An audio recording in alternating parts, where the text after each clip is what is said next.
एक बार और करेंगे। बैठ सीट लीजिए आप लोग। चलो स्टार्ट। 1 2 3 4 5 6।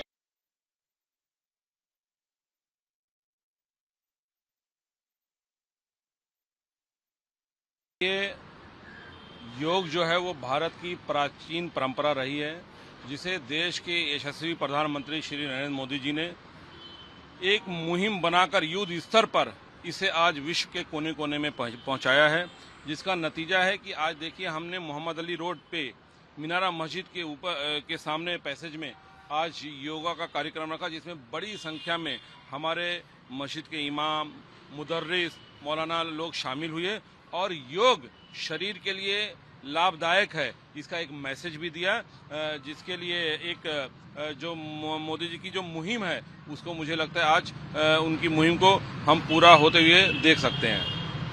कल भी सुबह योगा डे मनाया जाएगा, सारे देश में मनाया जाएगा, सारे विश्व में मनाया जाएगा, आपकी क्या प्लानिंग है? देखिए, हम पिछले एक हफ्ते से लगातार योगा का कार्यक्रम अलग अलग स्थानों पर हम लोग कर रहे हैं। आज हमने यहाँ भिंडी बाजार में मोहम्मद अली रोड पे किया, कल हमारा चार नल पे या डोंगरी पे है, वो भी बहुत मुस्लिम डोमिनेटेड एरिया है और बड़ी संख्या में मुस्लिम समुदाय के लोग उसमें हिस्सा ले रहे हैं। आज देखिए, योग शुरुआती दौर में जरूर योग को जो है इस्लाम के खिलाफ बताया गया, लेकिन जैसे जैसे उसके लाभ लोगों को मालूम पड़े और मोदी जी की जो मुहिम जो युद्ध स्तर पर उन्होंने चलाई, आज उसका नतीजा कि जो योग है आज किसी समुदाय तक, किसी प्रांत तक, किसी वर्ग तक सीमित नहीं है। सभी समुदाय, सभी प्रांत, सभी वर्ग के लोग इसमें बढ़ चढ़कर हिस्सा ले रहे हैं और योगा डे के समय पर, इंटरनेशनल योगा डे है, तो एक जागरूकता अभियान के तहत लोग सार्वजनिक स्थानों पर, लोग बैंक्वेट हॉल में करते हैं, लेकिन योगा जो है पूरा साल हर घर में हर आदमी करता है। योगा कितना जरूरी होता है आदमी को दिन की दिनचर्या में जो हेल्थ? देखिए, एक नारा दिया था फिट इंडिया, तो मुझे लगता है कि शरीर इससे बहुत फायदा होता है। शरीर जो ये एक एक्सरसाइज है और मुझे लगता है कि इससे लोग फिट रहते हैं, स्वस्थ रहते हैं, इसलिए योगा हमारी जिंदगी का एक अहम हिस्सा है। मुझे लगता है कि योगा को हर इंसान को अपनाना चाहिए और योगा करना चाहिए। योग करने से अनेकों लाभ है और ये समय समय पर साबित भी हुआ है। एक बात देखी जाती है कि मतलब भिंडी बाजार हो गया, मोहम्मद अली रोड हो गई, चार नल इलाके हो गए, इन इलाकों में जगह की बहुत कमी होती है, तो योगा डे के दिन पे आप लोग कितने लोगों की उम्मीद कर रहे हैं वो लोग अपने शिरकत करेंगे, शामिल होंगे? देखिए, आज भी 200 से ज्यादा लोगों ने इसमें शिरकत की और कल भी जो हमारा कार्यक्रम है उसमें भी 200-250 के से ज्यादा लोग रहेंगे। देखिए, जैसे जैसे लोगों को मालूम होता है ये कार्यक्रम है तो लोग खुद हिस्सा लेते हैं। आज आपने देखा इस मोहल्ले के इलाके के लोग जब उनको पता चला कि योगा का कार्यक्रम है तो वो शामिल हुए हैं। तो मुझे लगता है कि इस योगा को मजहब की नजरिए से नहीं देखना चाहिए, मजहब के चश्मे से नहीं देखना चाहिए। हाँ, हर चीज का एक अपना दायरा होता है। मजहब अपनी जगह है, योग अपनी जगह है। योग करने से मजहब का कोई लेना देना नहीं है। एक सवाल आ रहा है, कल अमेरिका के राष्ट्रपति ने प्रधानमंत्री मोदी जी की तारीफ की। ये आज की बात नहीं है, बराबर मतलब ये बात उभर के आई है कि मोदी जी देश के विश्व गुरु के रूप में उभर के आए हैं और कई नेता, कई देश के राष्ट्रपति, कई पंतप्रधान ने मोदी जी की बड़ाई की है, मोदी जी की बधाई दी है, मोदी जी के काम की प्रशंसा की है। इस पे आपका क्या? देखिए, पूरा विश्व आज मोदी जी की तरफ आज की नजर से देख रहा है। मोदी जी की लोकप्रियता, मोदी जी ने जिस तरह से 2014 से अब तक देश का नेतृत्व किया है, वो पूरे विश्व में अपनी एक अलग पहचान के लिए जाने जाते हैं। आज पूरा विश्व देखिए उनको अपने सर्वोच्च जितने भी ममालिक हैं, चाहे उसमें मुस्लिम ममालिक हैं या और जितने भी हैं, वो सभी लोग अपने सर्वोच्च जो सम्मान से उनको नवाज रहे हैं। तो मोदी जी एक हल हो सकते हैं। पूरा विश्व मोदी जी को एक गुरु की तरह देख रहा है और मोदी जी ने वो काम भी किया कि कैसे पूरे वसुदेव कुटुंबकम उन्होंने एक नारा दिया था, तो कैसे पूरे विश्व को एक परिवार बना जाए।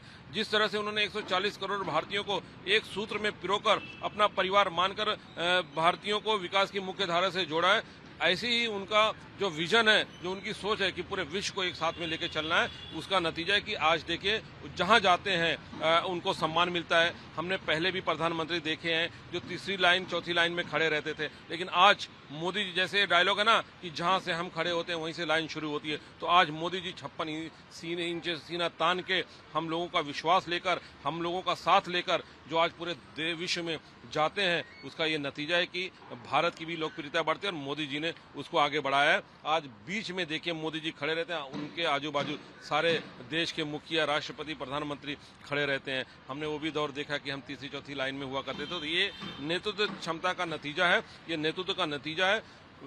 देश के ऐसे एकमेव प्रधानमंत्री हैं मोदी जी जिन्होंने कभी हिंद, किसी समुदाय, किसी प्रांत, कभी वर्ग की बात नहीं की। वो हमेशा 140 करोड़ भारतीयों की बात करते हैं। 140 करोड़ भारतीयों की आंखों में खुशी रहे, उनके जीवन में खुशहाली आए, इसी संकल्प के साथ वो आगे बढ़ रहे हैं। और देश देखिए, बहुत सारी आपदाएं आई हमारे देश में, लेकिन उन्होंने बहुत बहादुरी के साथ जनता का साथ लेके, लोगों का कॉन्फिडेंस लेके उस आपदा से उन्होंने लड़ाई लड़कर आज हमारा देश बहुत स्वस्थ भूमिका में, बहुत स्वस्थ उसमें है, बहुत अच्छी उसमें है। बहुत बड़े बड़े देश टूट गए, बिखर गए, लेकिन आज भी हमारा भारत खड़ा है। ये नेतृत्व का नतीजा है। मोदी जी को प्रधानमंत्री बने 12 साल हो चुके हैं और ये जवाहरलाल नेहरू के जो टेन्योर है, जो कार्यकाल है, वो भी मतलब उन्होंने क्रॉस किया है। इन 12 सालों में आपको क्या लगता है, क्या उनकी लोकप्रियता माइनॉरिटीज में बढ़ी है, घटी है, अभी क्या स्थिति है? देखो, जिसका नारा सबका साथ, सबका विकास, सबका विश्वास हो, उसमें माइनॉरिटी मेजॉरिटी का नाम लेना मुझे लगता है बेईमानी है। वो एक चश्मे से सबको देखते हैं। आखिरी पायदान पर खड़े व्यक्ति की आंखों में खुशी है, उनके जीवन में खुशहाली है, यही उनका संकल्प है। कैसे हमारा भारत जो है वो खुशहाल रहे, वो हमेशा इसकी चिंता में लगे रहते हैं। मुझे लगता है कि आप इसका, जैसे आप अगर जो कोई ब्लेम करेंगे उनके ऊपर कि एक समुदाय या एक वर्ग के वो साथ खड़े रहते हैं, ऐसा नहीं है। आज देखिए, जो मुल्क सऊदी अरबिया है, पूरा विश्व के मुसलमान उसको फॉलो करते हैं। वो सऊदी अरेबिया उनको बुला के अपने सर्वोच्च नागरिक सम्मान से नवाजता है।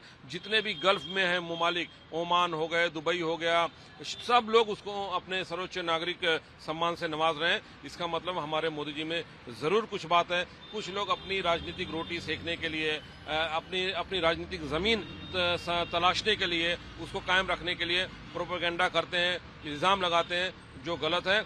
आज पूरी दुनिया में अगर जो मुसलमान कहीं खुशहाल है, वो भारत में है और उनकी खुशहाली का दायरा 2014 से बहुत तेजी से बढ़ा है। आज देखिए, अगर जो हम प्रैक्टिकल बात करते हैं तो 2014 से पहले जो IAS UPSC जो में हमारे मुस्लिम समाज के लोग आते थे, तो उनकी संख्या 25, 30, 32, 28, 17 रहती थी। इस बार आज़ादी के बाद पहली बार 55 IAS ऑफिसर बने हैं, वो जो मुस्लिम समुदाय से आते हैं। तो जो काबिल है वो आगे आएगा। हमारे यहाँ कोई भेदभाव नहीं है। हमारे यहाँ तुष्टीकरण की राजनीति मोदी जी ने बंद कर दिया और हम बहुत भाग्यशाली हैं कि हमने मोदी जी का जो है उनका दौर देखा है और हम अपने पूर्वजों के ऋणी हैं कि उन्होंने भारत को अपना मुल्क चुना। आज हम यहाँ पे खुशहाली के साथ अपनी जिंदगी गुजार रहे हैं। एक आखिरी सवाल पूछना चाहेंगे। ये राजनीतिक बहुत सारी बातें उभर कर आ रही हैं कि मोदी जी के कार्यकाल में कुछ बातें हुई हैं जिसके कारण देश में थोड़ा अस्थिरता का माहौल है। जैसे नीट का एग्ज़ाम हो गया या फिर आर्थिक स्थिति में मतलब थोड़ा विचलन की स्थिति आई हुई है, तेल के दाम बढ़े हैं, महंगाई थोड़ी बढ़ी है। तो ऐसे आरोप बराबर लगते आए हैं और इसके ऊपर आपका क्या कहना है? देखिए, देशवासियों को संयम रखने की ज़रूरत है। हमें अपने मोदी जी पे भरोसा है, हमें अपने प्रधानमंत्री जी पे भरोसा है। जो आपदा ये कोविड से लेकर अब तक, अभी देखिए विश्व युद्ध जैसी स्थिति है। आप देखें कि क्या ईरान और उसका युद्ध चल रहा है, हॉर्मोज़ में सारी चीज़ें ब्लॉक है, फिर भी हमारे प्रधानमंत्री जी ने पेट्रोल डीजल का दाम बढ़ने नहीं दिया। दूसरे मुल्कों के मुकाबले दूसरे मुल्कों में आप चले जाइए, 2-2, 3-3, 250-250 बेरोजगारी का कोई मुद्दा नहीं है। जो मुझे लगता है कि जिस तरह से देश खुशहाली की तरफ अग्रसर है, विकास की मुख्य धारा से जुड़ रहे हैं और बहुत कुछ करने की ज़रूरत है। देखिए, जिसने 65 सालों में देश को खोखला करके छोड़ दिया था, उससे उबरने के लिए ज़रूर कुछ समय लगेगा। लेकिन हमारे देश के युवा, हमारे जनता संयम से उनके साथ खड़ी है और उनके कार्यकाल से खुश है, उनके कर कमलों से खुश है। मुझे लगता है कि रोजगार बिल्कुल बढ़ेगा और बढ़ता ही जा रहा। आप देखिए 2014 से पहले सरकारी नौकरियों में क्या स्थिति है, आज कितना रोजगार बढ़ा है। तो मुझे लगता है कि हमें थोड़ा संयम रखना चाहिए, हमें थोड़ा हमारे प्रधानमंत्री जी के जैसे अब तक खड़े हैं वैसे साथ खड़े रहना चाहिए। आने वाला स्वर्ण काल है देश के लिए और देश विश्व गुरु की तरफ अग्रसर है। आप देखेंगे मोदी जी के नेतृत्व में देश विश्व गुरु बनेगा। आज इतिहास उन्होंने बनाया है कि सबसे ज्यादा कार्यकाल उन्होंने पूरा किया प्रधानमंत्री रहते हुए। रिकॉर्ड बनने की उम्मीद है बिल्कुल, क्योंकि फिजिकल हर बार हम देखते हैं कि इतने लोगों ने शिरकत की है, इतने लोगों ने यहाँ पर मतलब योगा परफॉर्म किया, यहाँ पर योगा परफॉर्म किया है। तो कल आपको क्या लगता है कल कितने रिकॉर्ड टूटेंगे? देखिए आज जिस तरह से मोदी जी ने ये योगा को एक युद्ध, इस मुहिम को युद्ध स्तर पर लेकर गए हैं, उन्होंने आह्वान किया पूरे विश्व से और पूरे विश्व ने इसको एक्सेप्ट किया। हमारी प्राचीन परंपरा को पूरा विश्व एक्सेप्ट कर रहा है। योगा बहुत अच्छी चीज है। उनके आह्वान को लोगों ने सिर आंखों पर लिया है। आप देखेंगे गली मोहल्ले में हर जगह योग हो रहा है। कल तो आप देखेंगे कि मुझे लगता है मुंबई जैसे शहर में जो इतना बिजी रहता है वहां पर कई हजार जगहों पे इसका आयोजन किया गया है। तो लोग साथ दे रहे हैं, सपोर्ट कर रहे हैं। लोगों को खाली मालूम पड़ रहा है कि ये कार्यक्रम है तो आके उस मुहिम में शामिल हो रहे हैं। हम शुक्रगुजार हैं कि आज मोहम्मद अली रोड पर इतनी बड़ी संख्या में सुबह 7 बजे हमने योगा का कार्यक्रम रखा था और इतनी बड़ी संख्या में लोग इकट्ठा होकर इस मुहिम को और इस योग को कामयाब करने के लिए शामिल हुए हैं। जैसे कि मैं सो रहा हूँ तो पिताजी को जगाना है मुझे, तो वो डायरेक्ट उठाने के बजाय, और हिंसा की परंपरा मेरे यहाँ नहीं थी सौभाग्य से, तो वो क्या करते थे कि उस कमरे में आ जाएंगे या बाहर से गुजरेंगे और चौपाई बोलेंगे, प्रात काल उठ के रघुनाथा मात पिता गुरु नावई माता। कभी कभी मैं गुस्से में उठ करके अरे पापा चरण स्पर्श किया और सो गया, मैंने कहा अब मत उठाना।